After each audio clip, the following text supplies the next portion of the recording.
ओम नमः सिद्धेभ्य ओम नमः सिद्धेभ्य ओम नमः सिद्धेभ्य मोक्ष मार्गस्य नेतारं भेतारं कर्म भूभृतां ज्ञातारं विश्वतत्त्वानां वन्दे तद्गुणलब्धये नमः श्रीवर्धमानाय निर्धूतकलिलात्मने सालोकानां त्रिलोकानां यद्विद्यादर्पणायते जयति परम ज्योति समं समस्तैरनन्तपर्यायै दर्पणतल इव सकला प्रतिफलति पदार्थमालिकायत। तत्वार सूत्र है, अपर नाम मोक्ष शास्त्र है अथवा तत्वार्थ अधिगम। नाम और इसका है तत्वार्थ अधिगम। तो ये तत्वार्थ सूत्र ग्रंथ में नयों का प्रकरण बिल्कुल अंत में जाकर के श्रुत ज्ञान का भेद जो नय है, माने जहां उन्होंने जी पांचों। आवाज नहीं आ रहा, रेखा जी का म्यूट करवा दीजिए। हाँ, रेखा जी का म्यूट करो। हाँ, रेखा जी का म्यूट करो। हाँ जी, मैं ये कह रहा था कि ये जो नयों का प्रकरण आया है ये अंत में आया है और बिल्कुल सेपरेट नयों का कथन आचार्यों ने किया है इसमें।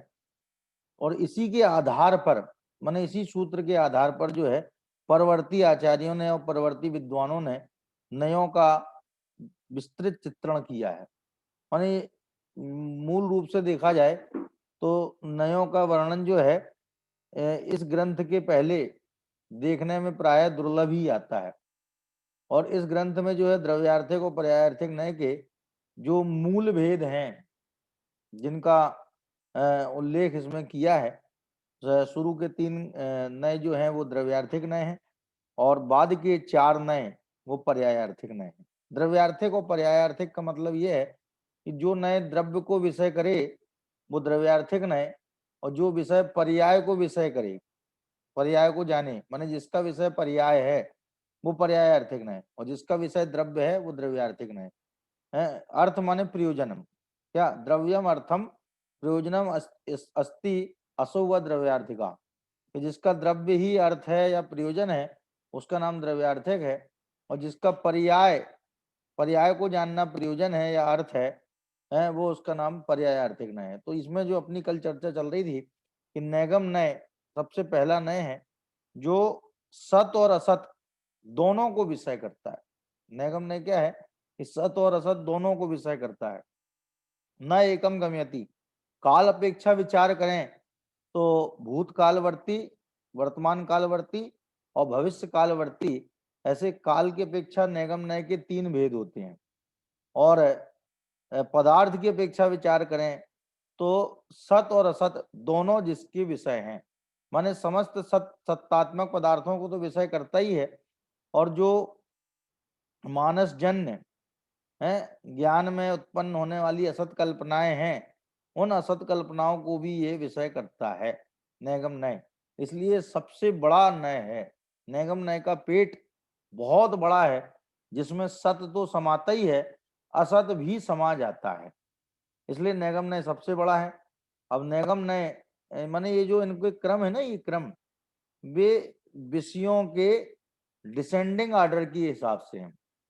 आरोही क्रम होता है, एक अवरोही क्रम होता है, एक घटता हुआ क्रम होता है और एक बढ़ता हुआ क्रम होता है। तो जो विषयों का घटता हुआ क्रम है, सबसे पहले नय सबसे ज्यादा विषयों को जानता है, उसके बाद का नय उससे कम विषयों को जानता है। तो ये घटते हुए क्रम में है। जैसे जो नैगम नय है वो सत असत दोनों को विषय करता है, और संग्रह नय जो है वो खाली सत को ही विषय करता है, और व्यवहार नय है उस सत में भी भेद करता चला जाता है, और कल वहां तक भेद करके जाता है जहां तक भेद विभाग करना संभव है, वहां तक व्यवहार नय प्रवर्तता है।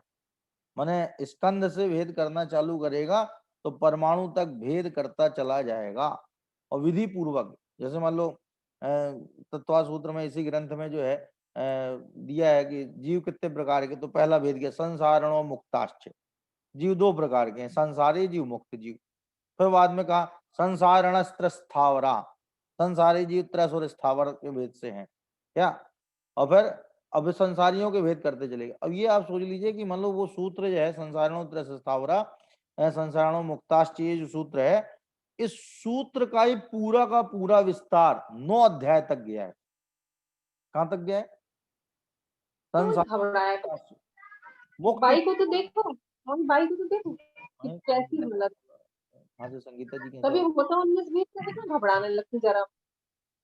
हाँ तो ये मैं कह रहा तो ये संसारणो मुक्ताश्च है ना, पूरी लाइन गड़बड़ा जाती है पूरी। तो वो संसारी जीव जो है और मुक्त जीव, तो दो भेद वहां पे कर दिए उन्होंने संसारणो मुक्ताश्च करके दूसरे अध्याय में। और दूसरे अध्याय में जब उनने दो भेद किए संसारी और मुक्त, उसके बाद में मुक्त जीवों की चर्चा तो उन्होंने 10वें अध्याय में जाके की। उसके पहले तक क्या 9वें अध्याय के अंत तक जो है वे संसारी जीवों की बात करते रहे, संसारी जीवों की चर्चा करते रहे। तो ये नैगम नय जो है ये सबसे ज्यादा विषय को समेटे हुए है। नैगम नय में सत और असत दोनों आ गए, और ये संकल्प मात्र को ग्रहण करता है। माने कोई संकल्प में कोई बात ले लेता है तो उसको भी तद्रूप परिणमित जैसा मानता है। माने जैसे किसी ने कहा कि मैं भात पका रहा हूं, यद्यपि उस समय भात नहीं पका रहा है, लेकिन चूंकि उसके संकल्प में भात पकाना है तो नैगम नय ये कहेगा इसका ये कथन बिल्कुल सही है, ये भात पका रहा है। कोई कहे कहाँ पका रहा है, कहाँ पका रहा है, अभी तो ये लकड़ी इकट्ठा कर रहा है, ये तो पानी इकट्ठा कर रहा है, ये तो पतीला चढ़ा रहा है, ये कहाँ भात पका रहा है। तो कह रहे नहीं नहीं, इसके संकल्प में ना, तो संकल्प में होने वाली बात को क्रिया रूप में देखने वाला नय है, क्रियात्मक रूप में देखने वाला जो नय है, ज्ञान का अंश। नय का सीधा सीधा अर्थ करें तो ज्ञान के अंश को नय कहते हैं, सम्यक ज्ञान के अंश को नय कहते हैं। मिथ्या ज्ञान में नया भास होते हैं। मिथ्या ज्ञान में क्या होता है? नया भास। नया भास और नए में क्या लक्षण, क्या अंतर है कि नए लक्षण रहिता नए वद अवभास माना नया भाषा। क्या जो नए के लक्षण से तो रहित है और नए के समान दिखाई दे रहा है, प्रतीति में आ रहा है, उसका नाम नया भास। ठीक है, तो ये जो नए है, कौन सा? नैगम नय, ये संकल्प मात्र को ग्रहण करने वाला है, इसलिए ये सम्यक ज्ञान का अंश है, और सम्यक ज्ञान का अंश होने से नय है। लेकिन जो मिथ्या ज्ञान के अंश है वे कुनय है अथवा नया भास है, इसलिए मिथ्या दृष्टि के नए नहीं होते। जैसे मिथ्या दृष्टि के सम्यक प्रमाण नहीं होता, उसी प्रकार मिथ्या दृष्टि के सम्यक नए भी नहीं होते। सम्यक नय और मिथ्या नय में क्या अंतर है कि सम्यक नय वे हैं कि जो अपनी विषय वस्तु का तो प्रतिपादन करें, लेकिन अन्य की विषय वस्तु के बारे में चुप रहें, माने उसे गौण कर दें, उसके बारे में कुछ भी ना बोलें, निषेध भी ना करें। जैसे हम किसी व्यक्ति का निषेध करते हैं ना, तो भी वो व्यक्ति हमारे दिमाग में आता है, उसको मुख्य करते हैं हम, निषेध करके भी मुख्य कर देते हैं। क्या जैसे एक बार क्या हुआ, ये लाल किले के सामने जो है वो क्षमा वाणी का प्रोग्राम हुआ दिल्ली में। तो लाल किला के सामने जो मैदान है वहां पे क्षमा वाणी का जो हुआ प्रोग्राम हुआ, तो उसमें समस्त संत जो है दिगंबर श्वेतांबरों के इकट्ठे हुए, क्योंकि सर्वधर्म सम्मेलन टाइप का था वो। तो समस्त संत इकट्ठे हुए, लेकिन उसमें विद्यानंद जी जो जिनकी समाधि हो गई ना पिछले साल दिल्ली वाले हैं, तो वे उपस्थित नहीं हुए। तो वो कह रहे थे एक से बात हुई तो वो बताने लग गया कि और सब विद्वान जो आए संत जो आए थे उनकी तो बात हो ही रही थी, लेकिन सबसे ज्यादा उनकी बात हुई जो नहीं आए थे। वो नहीं आए, विद्यानंद जी नहीं आए थे। तो विद्यानंद जी ने निषेध रूप में अपनी मुख्यता या उपस्थिति दर्ज कर दी। माने जो आए थे उनमें से कईयों को तो लोगों ने सुना ही नहीं होगा, कईयों को तो गौर से देखा भी नहीं होगा, कईयों की उपस्थिति को उन्होंने कोई तवज्जो भी नहीं दी होगी। लेकिन वे जो विद्यानंद जी नहीं आए थे ना, तो लोग कहने भाई कौन नहीं आए, ये विद्यानंद जी नहीं आए, विद्यानंद जी नहीं आए, विद्यानंद जी नहीं आए। तो कहने नहीं आए नहीं आए नहीं आए नहीं आए नहीं आए नहीं आए नहीं आए करके वे मुख हो गए। माने नहीं जाकर के भी उनने उपस्थिति दर्ज कर दी अपनी। क्या माने जब हम किसी व्यक्ति का निषेध करते हैं, किसी बात का निषेध करते हैं, तो वो बात या वो व्यक्ति भी हमारे दिमाग में हावी हो जाता है, हमारे चित्त में मुख्य हो जाता है। तो कह रहे निषेध करके भी मुख्यता हो जाती है। तो वो जो दूसरे का निषेध करता है और अपने अपनी बात को कहता है, दूसरे का निषेध करता है, तो वो मिथ्या न है। वो क्या है? वो मिथ्या न है। वो करे दूसरे के बारे में कुछ नहीं बोले। क्या? जैसे द्रव्यार्थिक नय द्रव्य के बारे में तो कथन करे, लेकिन पर्यायार्थिक नय का निषेध ना करे। पर्यायार्थिक नय के बारे में गौण रहे, चुप रहे, तो वो सम्यक नय है। माने सम्यक नय का काम ये है कि अपनी विषय वस्तु का प्रतिपादन करना, लेकिन दूसरे की विषय वस्तु का निषेध नहीं करना, उसका प्रतिपादन भी नहीं करना, निषेध भी नहीं करना। तो कहने क्या क्या करें कि चुप रहे ना। देखो, झूठ बोलना। पंडित जी, हाँ जी, बताइए। तो जैसे सम्यक का जो आपने बताया कि वो लेकिन जैसे सम्यकदर्शी जो है वो नहीं करते, लेकिन फिर भी उनके दिमाग में रहता है क्या? सम्यक दर्शन जैसे आपने बताया ना वो निषेध, क्या नहीं, बताया मैं आपने? मैं आपको ये कह रहा था कि हाँ। जो सम्यक नय और मिथ्या नय दो प्रकार के नय होते हैं। तो मिथ्या हम्म। नय जो है वो अपनी विषय वस्तु का प्रतिपादन तो करते हैं, लेकिन दूसरे का निषेध कर देते हैं, एकांत रूप से उसका निषेध कर देते हैं। जैसे मिथ्या नय के तो हिसाब से, निषेध करने के बाद उनके जी नहीं, मिथ्या नय के हिसाब निषेध से करने के बाद उनके मन में जी नहीं, मन मन तो है ही नहीं ना यहाँ पे, मन तो है ही नहीं न, तो नय की बात चल रही है अपनी, मन की बात नहीं चल रही है। हाँ मैं ये कह रहा था, जैसे मान लो मिथ्या नय ने आत्मा को ज्ञान रूप कहा, मिथ्या नय ने आत्मा को ज्ञान रूप कहा, तो वो मिथ्या नय आत्मा को ज्ञान रूप ही जानेगा, ज्ञान रूप ही कहेगा, लेकिन अन्य रूप न तो जान पाएगा न अन्य रूप कहेगा। क्या? तो जो आत्मा के खाली ज्ञान रूप है कि अनंत गुण रूप है? ज्ञान तो उसमें एक गुण है, अनंत गुणों में एक गुण का नाम है ज्ञान गुण। और कोई न ये कहे कि आत्मा ज्ञान रूप ही है, अन्य रूप नहीं, सर्वथा ये कहे, तो बताओ उसने उसका निषेध कर दिया कि नहीं कर दिया? जबकि बात ऐसी है क्या? ये आत्मा ज्ञान रूप भी है, दर्शन रूप भी है, चारित्र रूप भी है, सुख रूप भी है, शक्ति रूप भी है, अस्तित्व रूप भी है, नास्तित्व रूप भी है, प्रमेत्व रूप भी है, अगुलगत्व रूप भी है, प्रदेशत्व रूप भी है, क्या वस्तुत्व रूप भी है, द्रव्यत्व रूप भी है, इत्यादि अनंत गुणों का भंडार। लेकिन जो अपने विषय वस्तु का तो प्रतिपादन करे और दूसरे का निषेध कर दे, तो वो है मिथ्या नय। और जो अपनी विषय वस्तु का प्रतिपादन करे और दूसरे के बारे में चुप रहे, उसका नाम है सम्यक नय।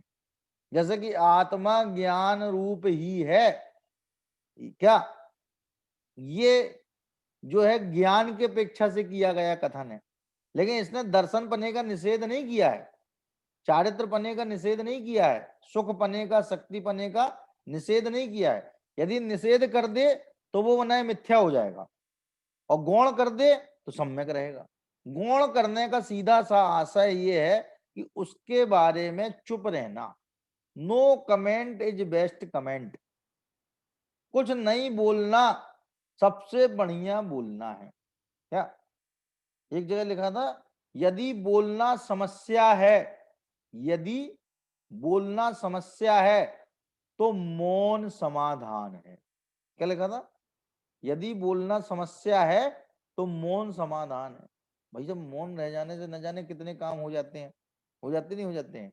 और बोलने से क्या, जैसे कोई दुकान में कोई भिखारी खड़ा हो गया, भिखारी की बात करो मैं, अब वो मौन है, वहां पे कुछ नहीं बोल रहा है, तो हो सकता है कि वो दुकानदार 10 का सिक्का भी उसे दे दे, हैं? और वो कहते भैया 1 रुपया दे दो, हमें 1 रुपया दे दो। तो बोला ना तो उसको 1 रुपया ही मिले, और कहो ना भी मिले। बात समझो, माने मौन रहने से उसको अतिरिक्त फायदा हुआ कि नहीं हुआ? और बोलता तो लिमिटेड हो जाता है, 1 रुपये, भाई 1 रुपया मांगे इसलिए 1 रुपया हो गया। क्या? जैसे कोई डिस्काउंट करने वाला है और उसको अपन ने डिस्काउंट की, अपन कोई सामान लेने गए और बोल दिया कि भाई साहब इतना डिस्काउंट कर देना, हो सकता है वो 25% डिस्काउंट करने के मूड में हो और हम 10% में खुश हो जाएं, तो तब वहां मौन रहना हमारे लिए फायदेमंद हुआ कि नहीं हुआ? तो बताओ, मौन रहने से कितने ही काम सध जाते हैं और बोलने से बिगड़ जाते हैं। तो वो कह रहे हैं कि एक नए अपने विषय वस्तु के बारे में तो बोलता है, लेकिन दूसरे के बारे में मौन रहता है। दूसरे नए की विषय वस्तु के बारे में मौन रहता है। उस मौन रहने का नाम है गौण करना।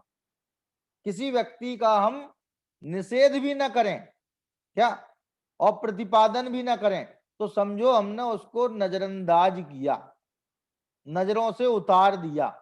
और यदि उसको अपने दिमाग में चढ़ाए रखें, जैसे उदाहरण आता है कि एक कोई संत महात्मा थे अन्य मत के, तो उनने क्या है मंत्र सिद्धि करने के लिए एक अपने जजमान को एक मंत्र दिया, और वो मंत्र देते हुए कहा कि भैया तुम इसका बिल्कुल एकांत में एक जगह चुपचाप बैठ करके है, जो भी घंटे उन्होंने बताया उतने घंटे उसका बिल्कुल जाप करना माला लेकर के। बस एक बात का ध्यान रखना कि बंदर का बिल्कुल ध्यान नहीं करना है इसमें। किसका ध्यान नहीं करना है? बंदर का बिल्कुल भी ध्यान नहीं करना है। वो उसने मंत्र सिद्धि करने वो बैठ गया जाकर के, और उसने सोचा कि गुरुजी ने क्या क्या कहा था, तो कहा अच्छा, उन्होंने कहा था बंदर का ध्यान नहीं करना। अब मंत्र सिद्ध करने बैठे, बंदर बार बार आ जाए बीच बीच में, बार बार आ जाए, और उन्होंने कहा था नहीं गुरुजी ने मना किया था, किसका ध्यान नहीं करना? बंदर का ध्यान नहीं करना। तो किसका नहीं करना? कि बंदर का नहीं करना। तो नहीं करने की अपेक्षा से भी वो बंदर ही बंदर दिमाग में आ रहा है। तो बताओ उसने बंदर को गौण कर दिया कि मुख्य कर दिया? मुख्य कर दिया। गौण करना, मुख्य क्या? गौण करना वो है कि जब वो बंदर के बारे में प्लस माइनस कुछ सोचे ही नहीं, ना प्लस में सोचे ना माइनस में सोचे, ना उसकी सत्ता के बारे में सोचे ना उसकी सत्ता के बारे में सोचे, बंदर के बारे में सोचे ही नहीं, पर तो उसने पंडित जी बंदर को ऐसा गौण होता है क्या? जी, हाँ बताइए क्या होता है? पंडित जी वैसा होता है, जो चीज हम सोचे ना, हम चाहे ना सोचे तो वही बार बार आती है दिमाग में। हाँ, वो वही आती है तो बार बार। होता है वैसा। होता है जब कोई घटना जैसे मान लो ताजी ताजी होती ना, तो ताजी घटना जो है आंदोलित करती है, और धीरे धीरे समय की धूल उस पर पड़ती चली जाती है, तो वो जो है गायब भी हो जाती है। जैसे मान लो किसी झगड़ा हो गया, मान लो तो आज झगड़ा हुआ है, तो आज बड़ा ताजा ताजा है क्या, तो आज जो है हो सकता है 2-4 दिन बात ना करें, लेकिन धीरे धीरे जो है भाई एक छत के नीचे रहते हुए ये कैसे संभव है कि बात नहीं करें? क्यों? 2 छत हो तो बात समझ में आती है।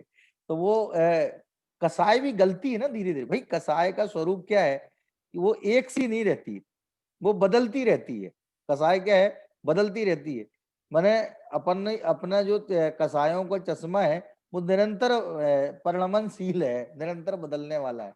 कभी हम किसी को किसी कसाय से देखते हैं, कभी किसी कसाय से देखते हैं, और जब वो दूसरी कसाय से देखते हैं, मतलब शत्रु के नजर से देखते हैं तो शत्रु शत्रु दिखाई देगा, और मित्र की नजर से देखते हैं तो मित्र मित्र नजर आएगा।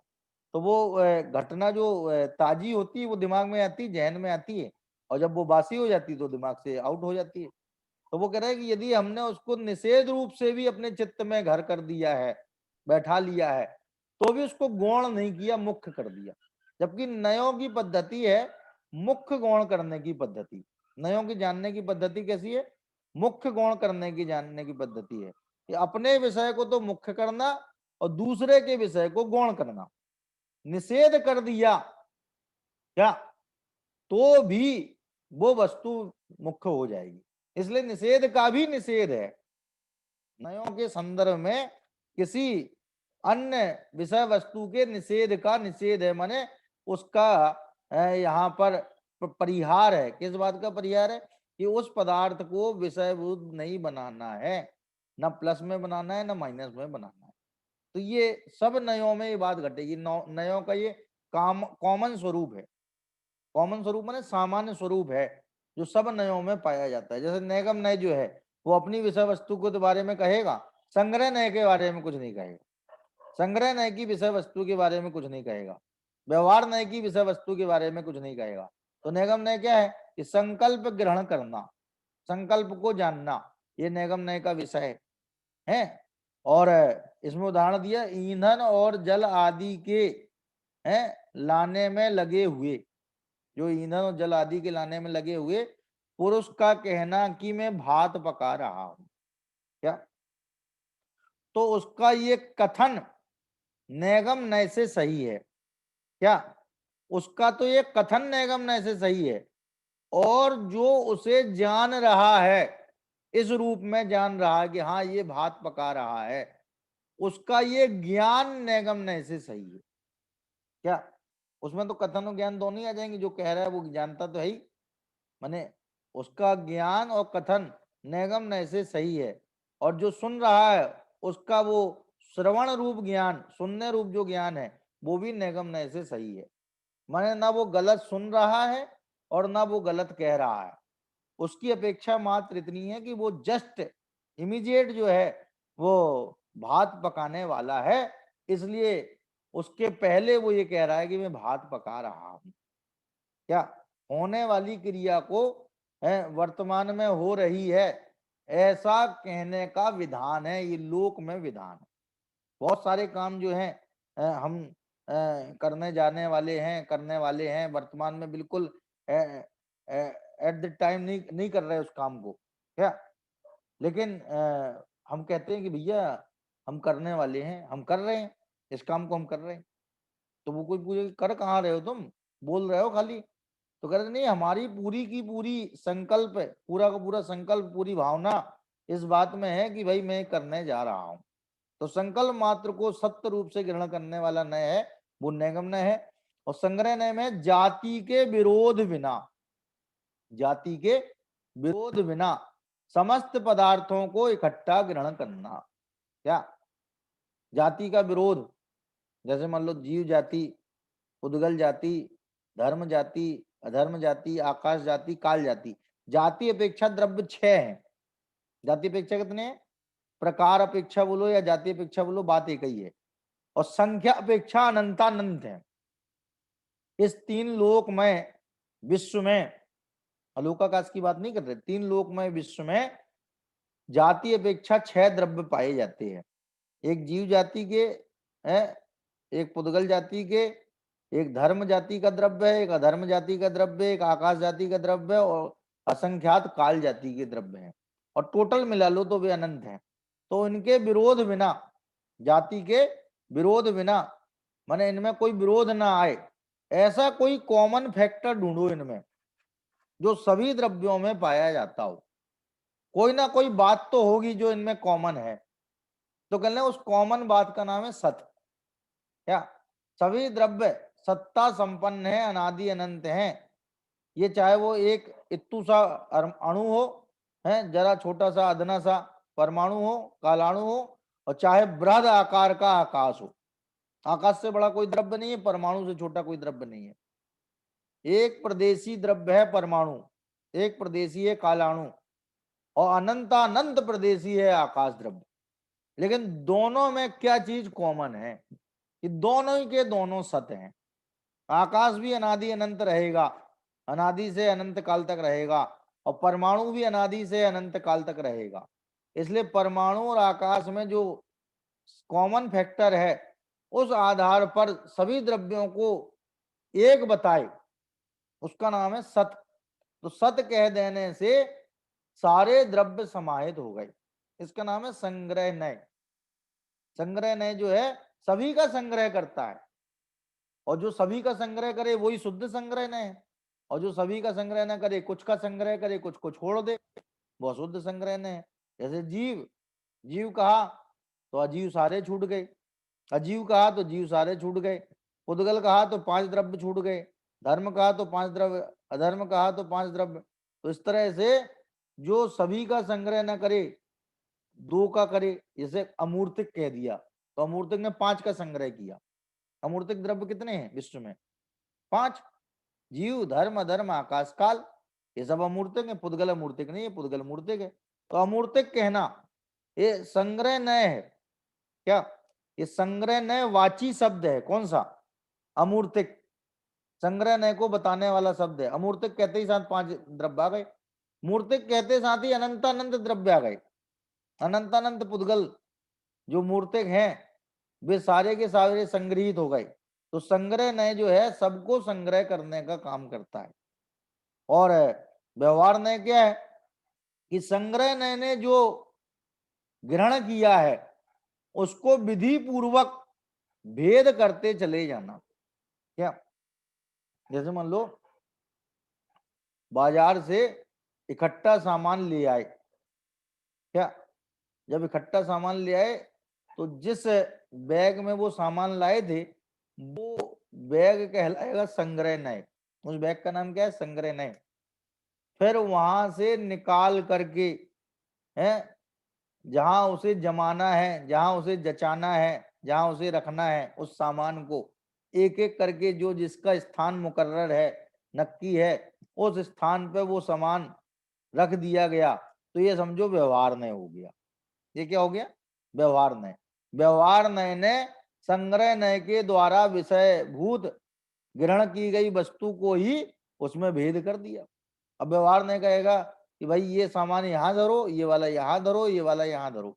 एक ही बैग में सारा सामान आया था क्या? लेकिन बताओ उसे जब शिफ्ट किया तो किसी को कहीं शिफ्ट किया, किसी को कहीं शिफ्ट किया। तो कह रहे भेद करना, संग्रह नय के द्वारा ग्रहण की गई विषय वस्तु में विधि पूर्वक भेद करना। क्या? ऊटपटांग भेद नहीं करना, अपने मनमर्जी भेद नहीं करना। क्या? उसके विधि पूर्वक भेद करना, माने जो तरीका है भेद करने का, उस तरीके से भेद करना, उसका नाम क्या है? व्यवहार नय। जैसे जीव के भेद किए तो सबसे पहला भेद किया संसारणो मुक्ताश्चय, कि संसारी और मुक्त दो प्रकार के जीव होते हैं। ऐसे नहीं लिखा पितरा से स्थावर। अच्छा ऐसा भेद कर देते तो क्या गड़बड़ हो जाती? जीव के भेद करते और सीधा पहले नंबर पर ये सूत्र लिख देते कि त्रस स्थावराह जीवाहा, जीव त्रस स्थावर होते हैं। तो इसमें दिक्कत क्या आती है? अजय जी बताएंगे इसमें दिक्कत क्या आएगी।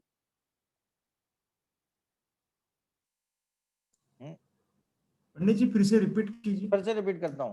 मैं ये कह रहा हूं कि संग्रह नय ने जिस पदार्थ को ग्रहण किया उसके में क्रम से भेद करना ये व्यवहार नय है। विधि पूर्वक भेद करना ये व्यवहार नय है।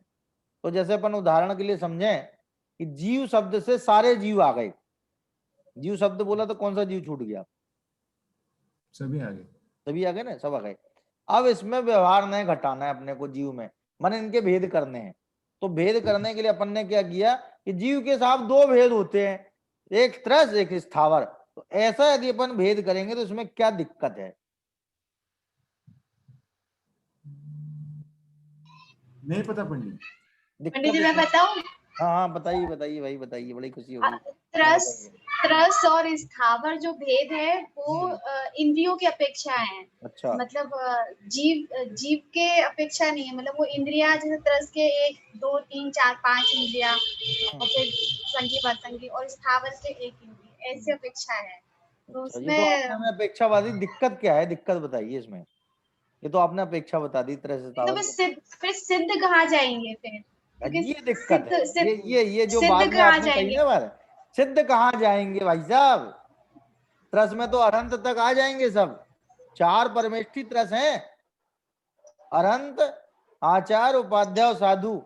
ये 4 परमेष्ठी त्रस हैं और सिद्ध भगवान त्रस स्थावर के भेद से अतीत हैं।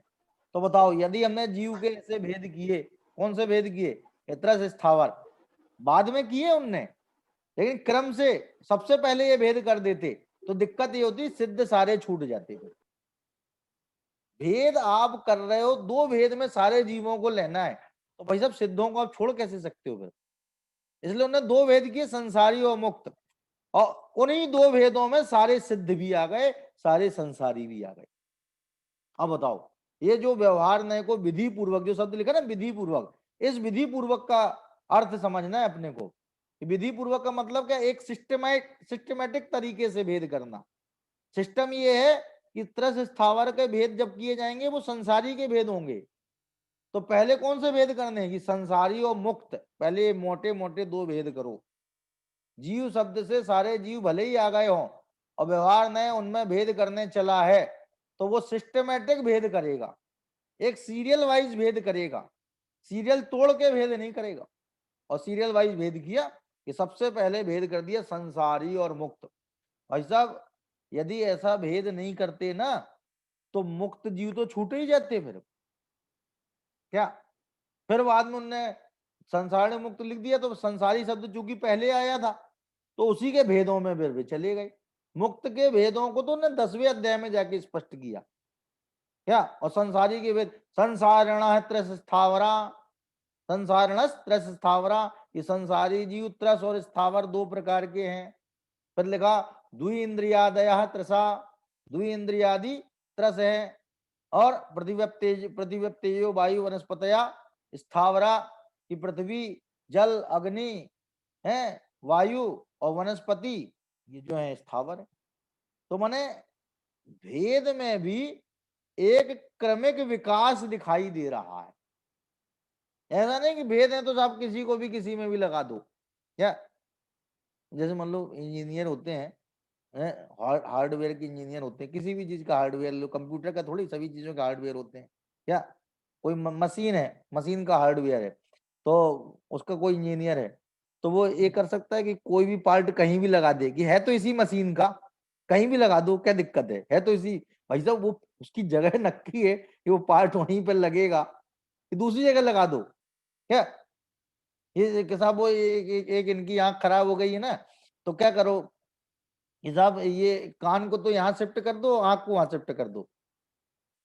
अपनी शरीर भी एक मशीन है ना, हार्डवेयर है भी, क्या है ये सॉफ्टवेयर नहीं है। सॉफ्टवेयर तो आत्मा है इसमें इसमें शरीर जो है वो हार्डवेयर है। तो उसमें क्या है कि इसमें कोई भी पार्ट कहीं भी शिफ्ट किया जा सकता है। क्या कि साहब ये आंख की जगह नाक लगा दो, नाक की जगह आंख लगा दो, कान लगा दो, क्यों? या फिर जो है कान में कुछ विशेषता पैदा की जाए जिससे कि वो सुनने का भी काम कर ले और देखने का भी काम कर ले। तो ऐसा हो सकता है क्या? पहले नहीं हो सकता है। माने सबकी, सब भेदों की, सब अंगों की स्थिति नक्की है। उसी तरह से जितने भेद व्यवहार में करेगा, और करेगा किसमें भेद, उसे विषय वस्तु किसने दी भेद करने के लिए, कि संग्रह ने ला के दी।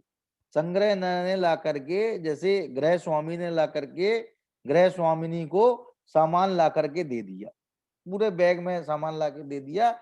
अब तुम समझो कहाँ तुम्हें कौन सी चीज रखनी है, कौन से डिब्बे में दाल रखनी है, कौन से में चावल धरने है, कौन से में ये धरना, कौन से।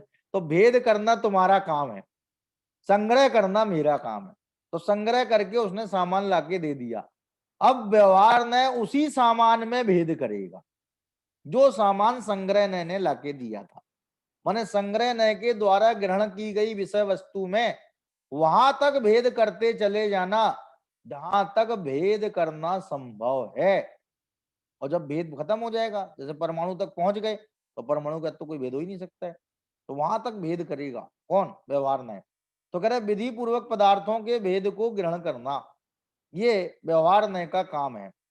जो सत है वह या तो द्रव्य है या गुण है। क्या अब देखो द्रव्य गुण के भेद किए उसने, किसने? संग्रह ने तो सत को सामने धर दिया है। अब वो उसमें दो भेद कर दिए कि वह दिया है, वह तो द्रव्य है कि गुण है कि पर्याय है।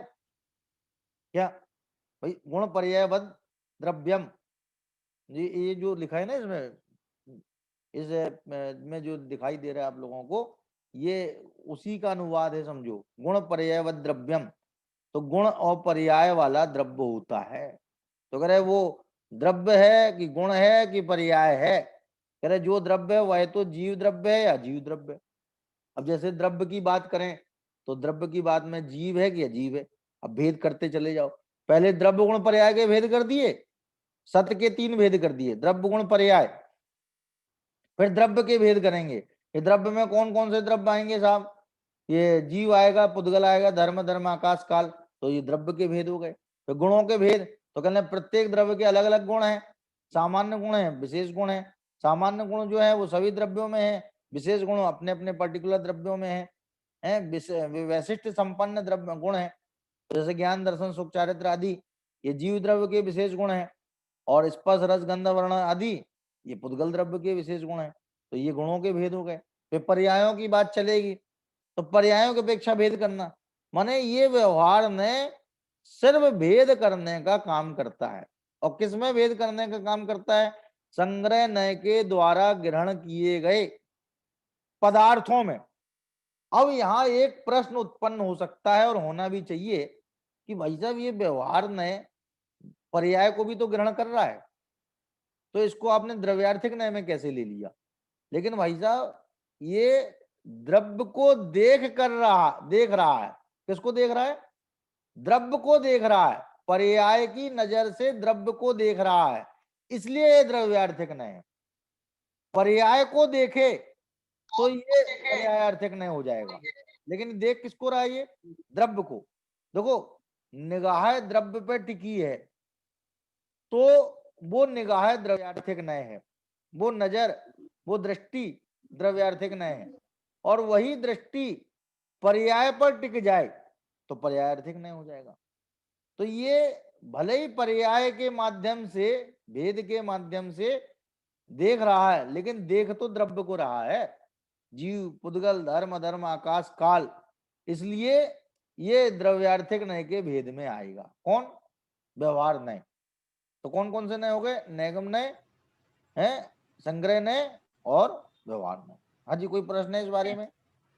पंडित जी, हाँ बताइए।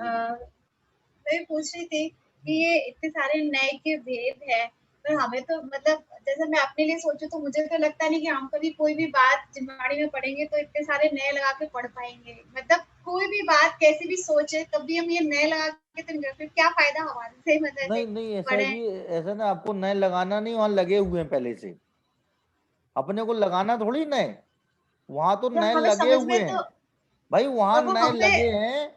उन नयों को समझना है अपने को। क्या? जैसे मान लो हम कोई बात कहते हैं तो उसमें अपेक्षा लगा के कहते हैं कि नहीं कहते हैं? क्या? तो हम कोई बात कहते हैं तो अपेक्षा लगा के कहते हैं। अब कोई व्यक्ति हमसे कहे कि भाई साहब हमें उस बात को सुनना है जो आप बात कह रहे हो, तो उसमें कौन सी अपेक्षा लगानी है? तो कहले तुम थोड़ी अपेक्षा लगाओगे, जो कह रहा है वही तो लगाएगा अपेक्षा। क्या लगाएगा?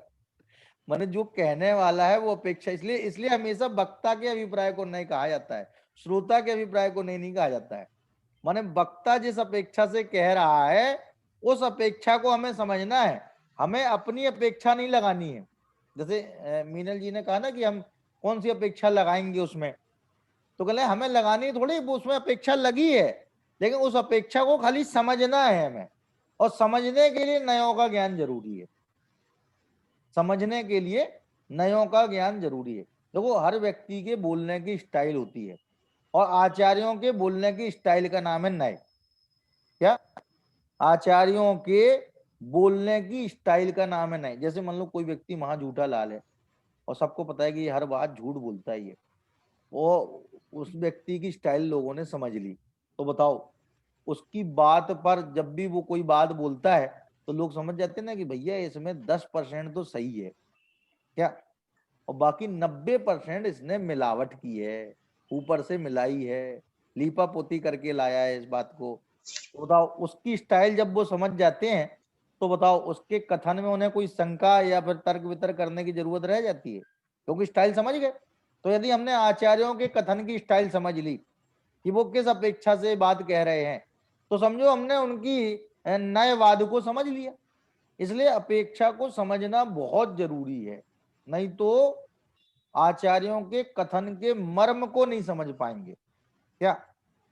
इस वजह से नए ज्ञान जरूरी है। और जैसे जैसे अपन लोग इसको पढ़ेंगे ना तो इसके प्रयोग भी अपने को समझ में आएंगे कि कैसे इसके प्रयोग होते हैं, और हम भी उसके प्रयोग करते हैं, हमें नहीं मालूम वही कौन। समझ में नहीं आ रहा है एक्चुअली कि हम मतलब कभी ऐसे मतलब जैसे ये पढ़े हुए नाम पहले से भी पढ़े हुए, कभी ऐसे समझ में नहीं आया कि यहाँ पर ऐसे से नए लगा के हम कैसे पढ़ेंगे। मतलब कि उन्होंने अच्छा। किस मतलब ऐसे व्यवहार में निश्चय में ऐसे तो थोड़ा थोड़ा समझ में आता है कि बात निश्चय से हो रही है, व्यवहार से हो रही है। पर हाँ अभी ये नैगम, संग्रह, ऋजु, सूत्र ये सब नए लगा के कैसे उन्होंने कहा है वो तो लगता है समझ में ही नहीं आएगा अभी तो। नहीं नहीं, तो पहले से मान के ना चलो कि नहीं समझ में।